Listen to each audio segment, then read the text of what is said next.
This is the Dave Smith Show on SB Nation Radio. And on SBNationRadio.com. Presented by Rocket Mortgage by Quicken Loans. From the O'Reilly Auto Parts Studios, here's Dave Smith. That is a great song, Producer Andrew. Is that Wilson Pickett? Who? Hold on, I'm coming. You know who that is, Producer Andrew? It's Sam and Dave. Sam and Dave, that's right. That's great. Now, do you pick out the music, Producer Andrew, or was it programmed right there? No, I pick out the music for the most part. Oh, fantastic stuff. Very, very good choice. Dave Smith and the Dave Smith Show here at SB Nation Radio and SBNationRadio.com. Back out to the Progressive guest line. Progressive, making it easy to bundle your home and car insurance. Get your quote at Progressive.com today. And here he is from Montero Unboxing, the great YouTube channel, also a writer for Ring Magazine. The great Mike Montero joins us here. What's up, Mike? Hey, what's up, Dave? Man, why'd you guys turn off the music? Sam and Dave, hold on, I'm coming. That's a classic, man. Turn that back on. Yeah. Hang up on Montero and start playing music, Producer Andrew. Now, Mike, are you self-quarantined right now, hanging around the house all day and not going out? Yes, unfortunately, Dave. I'm kind of bunkered in here in the house like everybody else, but, still getting the work done. Posted some stuff on ringtv.com today. I got a couple articles in the mix for the next issue of the Ring Magazine. So still working away, just doing it from home. Well, I can't. You must be driving your fiancée, Tiffany, nuts. She hasn't thrown you out of the house yet, being home all the time? So far, so good. Although she went for a long walk today, so I think she needed some space. Well, at least she found her way back. You were probably worried about it, huh? Yeah. The great Mike Montero joining Dave Smith here at SB Nation Radio on SBNationRadio.com. Okay, now we had some good fights lined up. Billy Joe Saunders and Canelo and Teofimo-Lopez and Loma, of course. And when you look at some of the fights that have been pushed back or canceled, what's the one that disappointed you the most, the one that you really wanted to see? Oh, man, Dave. We had such a great schedule that was coming together from really April through July. And now I don't know how many of these fights are going to be salvaged. You mentioned Canelo, Billy Joe Saunders. I don't know if that's still happening. I mean, I was going to go at the MGM, or I'm sorry, probably at T-Mobile, which is owned by the MGM. And, of course, MGM, they've shut everything down. The Nevada State Athletic Commission, they've shut everything down there until a meeting that they're having next week. So we'll see what happens after they have that meeting and how long they decide to postpone everything. That Lomachenko-Lopez fight, though, man, I've really been looking forward to that one. And apparently we're still good for May 30th, but it's tentative. We just don't know yet. There was a fight that was supposed to take place last weekend, the World Boxing Super Series Cruiserweight finale. I was really looking forward to that one. That was a real boxing nerd kind of matchup, and that one got postponed till May. So hopefully these delays, these postponements, only carry through for the next month or two, and then we get back to square one in the summer. You know, watching Billy Joe Saunders, he looked sensational when he fought David Lemieux and shut him out and won just about every round.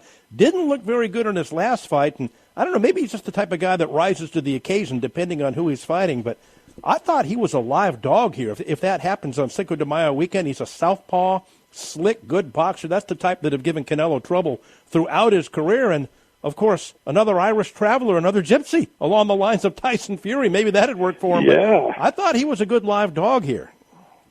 They've done pretty well lately, those Irish gypsies. Yep. I think Billy Joe Saunders is one of those guys who fights down to the level of his opposition. Unfortunately, he had that fantastic performance against David Lemieux. That was at middleweight. He's now at super middleweight. He moved up in weight, has a title there, and apparently Canelo would be moving up in weight to challenge him for that title. So I do think that it's a great stylistic matchup in terms of the skill set of each man. I think they really have a good chance to win. Will it be the most scintillating, TV-friendly type of fight? That I don't know, because Billy Joe Saunders does like to sit back and counterpunch, and that's what Canelo likes to do at times. It would be interesting to see if Canelo presses him and moves forward and becomes the aggressor in that fight, kind of like the way he did against Golovkin in their rematch. Now, if he does that and moves forward on Saunders, I think we could get an entertaining fight there. It's definitely a tough matchup for Canelo, and he deserves respect for, trying to take those difficult matchups. Boy, Teofimo Lopez, knockout power in both hands. He is an exciting, scintillating fighter. With either hand, he can get you out of there. Is he ready for Lomachenko? I know if he hits Lomachenko on the chin, he can get him out of there just like anybody else. But can he win this fight against Loma? He's a live dog, Dave. I mean, he's naturally bigger and stronger. People forget Lomachenko started as a featherweight. He's moved up 2 divisions. And he didn't start his career as a young man like many fighters do, and then they move up in weight as they kind of mature and get into their man strength. He was a grown man when he went pro. He could probably make the featherweight limit right now if he really, really wanted to. So he's a natural featherweight that fights at lightweight. Teofimo Lopez is a lightweight that's busting at the seams. By this time next year, he will have moved up in weight to junior welterweight. So just in terms of size and explosiveness, all of that is on Teofimo Lopez's side. And I think he is ready. He had a couple of good, tough challenges last year to prepare him for this fight. He's as ready as he's ever going to be. And because of the size difference, the natural strength difference, that's what's so intriguing about this fight to me. Because at some point, you have to think, if you're Lomachenko, he is, he's in his 30s, he's getting up there. He's a fighter that depends on reflexes, the way he fights. And moving up in weight, fighting these naturally bigger men, is that going to catch up to him at some point? That's what makes this fight so interesting to me. Well, we got Anthony Joshua defending against Kubrat Pulev in June, and then July, the third fight between Wilder and Tyson Fury, Deontay Wilder and Fury. Hopefully those fights aren't in jeopardy of getting postponed or put off. Yeah, I hope so, Dave. I'm really looking forward to those fights. I mean, with Wilder-Fury, that was supposed to happen in July, and I just have to think with the postponements we've had, with the Nevada Commission canceling all events as of right now. And again, they have a meeting next week, and they might decide to lift that and get back to business. They might extend that for another month or two. The MGM resorts are closed right now. That's a big deal, and you have to think that fight's going to get pushed back, which is really unfortunate because that kind of pushes back the fight we all want to see, which is the winner between Joshua Pulev and then the winner between the third fight between Wilder and Fury. We want to see those two winners face each other. We were hoping we get it at the end of this year. I just don't think that's possible now. With all these delays, that's going to get pushed back to next year, unfortunately. But I still think it's very possible that it's going to happen. In fact, I think it's likely going to happen. Well, Kubrat Pulev got blown out by Vladimir Klitschko around, 4 or 5 years ago in his shot at the heavyweight championship and didn't look good that night and got knocked down several times and then knocked out. But, Joshua, got stopped by Andy Ruiz Jr., and even though he won the rematch, he looked a little gun-shy to me. So, did Pulev have any chance in this fight against him? Pulev has a puncher's chance. I mean, the only time he did lose was against Klitschko, and that was a prime version of Vladimir Klitschko. That wasn't the faded version that got, that was beat by Joshua a few years later. So I think Pulev absolutely has a shot, but styles make fights, and I think that Andy Ruiz had a really difficult style. Remember, he was a last-second replacement when Joshua fought him. AJ's going to get to, have a full training camp and prepare specifically for Kubrat Pulev and his style. And I think that, I have to heavily favor Joshua, but it's the heavyweight division. One punch can change everything. It certainly wouldn't shock the world if Kubrat Pulev, pulled off the upset. Well, you look at a guy who's probably more depressed than anybody right now and blew a chance at all kinds of money. Big Baby Miller from Brooklyn, New York. He was scheduled to fight Anthony Joshua before he fought Andy Ruiz Jr., then tested positive, I think, 3 times for performance-enhancing drugs. And, boy, Joshua, reportedly went into that fight with a concussion after he got knocked out in training a couple of weeks before the fight. He was ready to be taken. Boy, Big Baby cost himself a lot of bank that night, didn't he? Yeah, I mean, you think about it. He could have been the unified heavyweight champion of the world had he pulled off that upset. And then the very lucrative rematch. And part of the deal that he had signed, it was a multi-fight, I think a 3-fight deal. So he was guaranteed a ton of money there. Really, really screwed that up. Unfortunately, though, because of the state of the division that we're in, where people need opponents, fighters need opponents, Big Baby Miller, he's got a contract right now with Top Rank. If he could stay clean, he's eventually going to get a shot at Tyson Fury if he keeps winning. Quote, buy and save on home insurance with Progressive's new Home Quote Explorer only at Progressive.com. You know, people ask me all the time, Mike, and I don't know if I have the answer to this. Is there a young American heavyweight out there, maybe between 20 and 25 years old, that we can get excited about, an American that can do some great things in the heavyweight division? That's tough. All the prospects right now that I'm interested in are really from the UK. You know, there's really not an American heavyweight right now that has my attention, you know, that I would tell everyone, hey, keep an eye on this kid. He's the goods.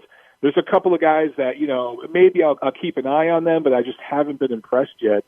Right now, the top heavyweight prospect, in my opinion, is out of the UK. His name is Daniel Dubois. He's fighting another top heavyweight prospect later this year, Joyce. They're fighting over in the UK, two UK guys. Yeah. The winner of that fight's a bona fide contender. You know, both of those guys. Joyce is pretty slow. He's not very fast, a fleet of foot, but he throws punches and bunches. He's exciting, has a good style. Daniel Dubois looks like he could be the guy, though. Looks really, really good. But for America, I don't know, Dave. It's pretty slim. Well, Joyce, I think he was on the Wilder Fury 1 undercard, if I'm not mistaken, out at Staples Center. And he got a late start in boxing. I think he's already, 33 or 34 years old as a young prospect. And, yeah, he can really bang, but he looks kind of stiff and slow, as you were saying. I like Dubois in that fight. Yeah, I like Dubois, too. I think the one thing about Joyce, I mean, he does punch like he's underwater, but he does throw punches and bunches from different angles, and he's a big man. I mean, he's a big, tall, physically strong guy. He's stiff in the way that he fights, but his mannerisms in the ring, his temperament is very relaxed and loose.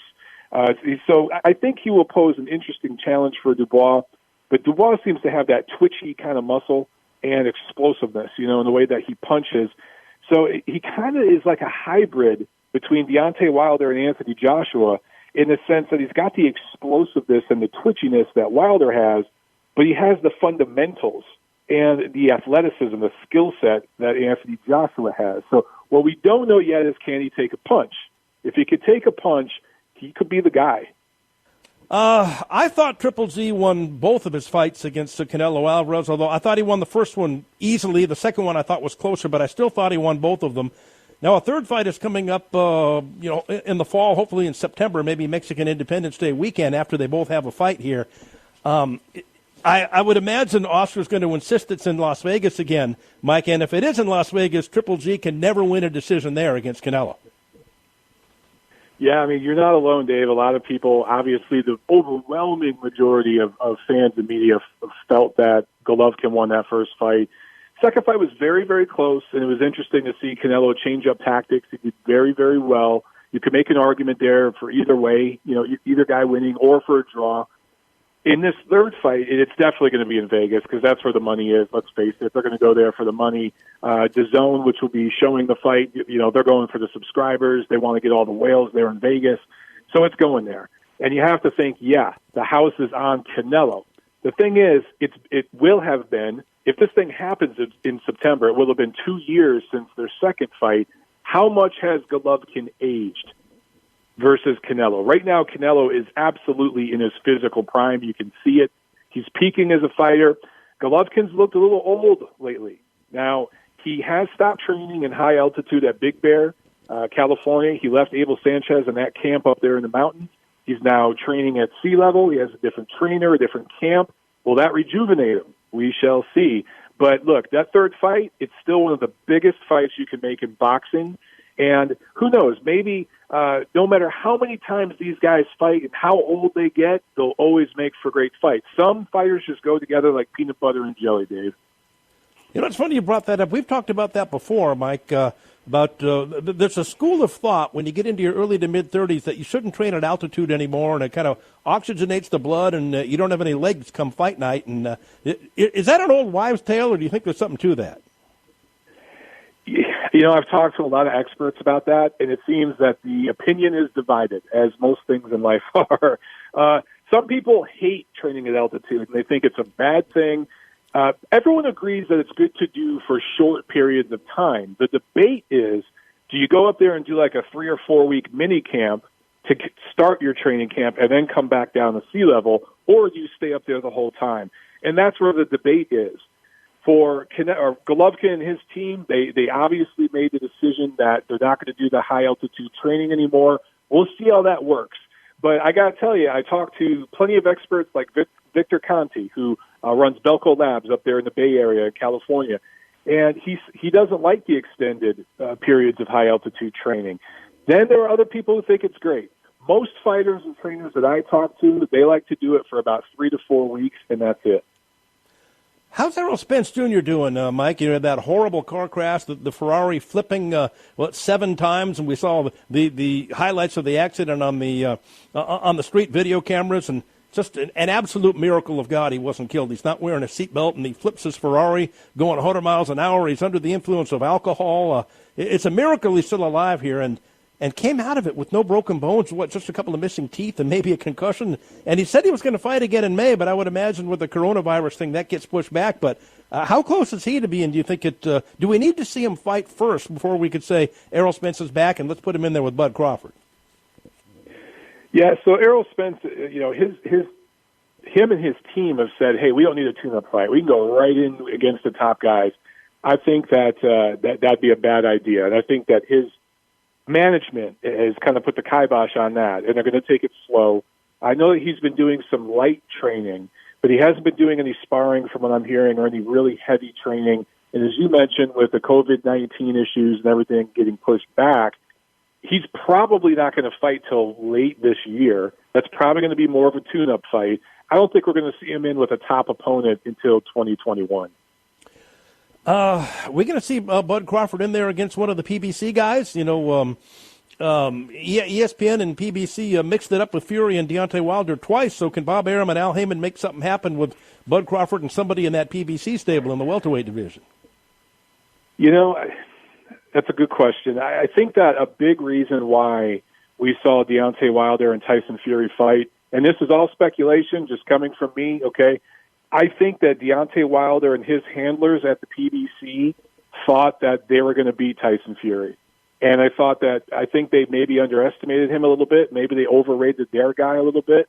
And that's why they went into those fights. That and the fact that they were big money makers, especially the rematch. With Bud Crawford, I just don't know if they're as confident putting any of their top welterweights in the ring with him. I think they know deep down that Bud Crawford would be a heavy, heavy favorite.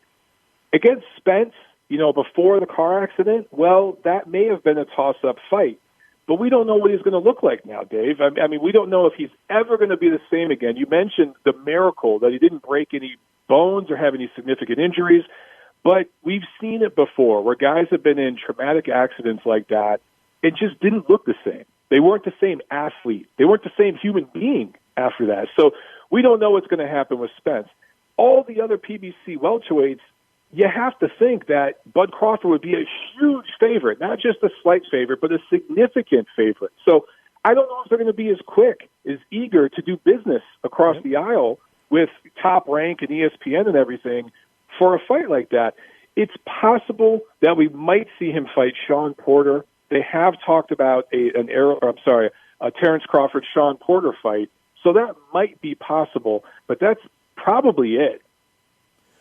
You know, it sounds funny to say. It sounds ridiculous, but had he been wearing a seatbelt, he'd be dead today. And my dad was in the same situation, Mike. And we know, seatbelts save you a lot more often than they don't. But if he hadn't been ejected from that car, and my dad was in the same type of accident, if he'd been trapped in there wearing a seatbelt, I think Errol Spence would have passed away in that accident. Yeah, you're not lying, Dave. My grandmother, on my father's side, she died from a car accident where she was wearing her seatbelt, but it was the old school seatbelts that just went across your lap. It didn't have the part on the top. Yep. And so wearing her seatbelt, that effectively, I mean, I don't want to get too gory there, but that messed up her insides, and she died on the spot.